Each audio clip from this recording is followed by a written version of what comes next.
Hello বন্ধুরা, কেমন আছেন আপনারা সবাই? ঈগল এবং চিল এই দুটোই হলো শিকারী পাখি। আপনাদের মনে কখনো না কখনো এই প্রশ্ন তো অবশ্যই এসেছে যে চিল এবং ঈগলের ভিতরে যুদ্ধ হলে কে এই যুদ্ধে জেতার সম্ভাবনা সবচাইতে বেশি।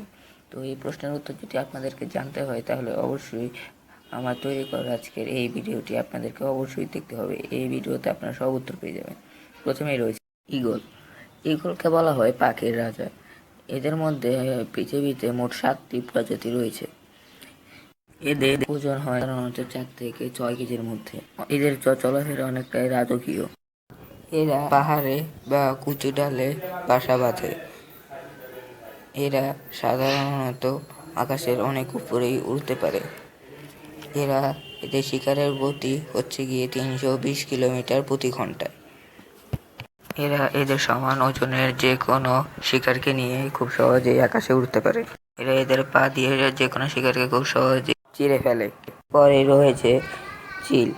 চিলও অনেকটাই ঈগলের মতনই। এরা ঘন্টায় 350 কিলোমিটার গতিতে নিজেদের শিকারকে ধরে ফেলে। এরা চোখের পলকে কবুতর বা চড়ুই জাতীয় যে কোনো পাখিকে খুব সহজেই শিকার করতে পারে। এরা সাধারণত চিলের থেকে উঁচু আকাশে উড়তে পারে, কিন্তু এরা চিলের মতো অতটা বড় হয় না। এদের ওজন সাধারণত 2 থেকে 4 কেজির মধ্যেই হয়। চিল পাখির থাবা এগুলো থেকে অনেক বেশি মজবুত এবং শক্তিশালী হয়। অর্থাৎ এই সব কিছু আমরা জানার পরে আমরা এটা বুঝতে পারি যে যদি ঈগল এবং চিল পাখির মতো যদি যুদ্ধ হয় তাহলে ঈগল পাখি জেতার সম্ভাবনাই অনেক বেশি।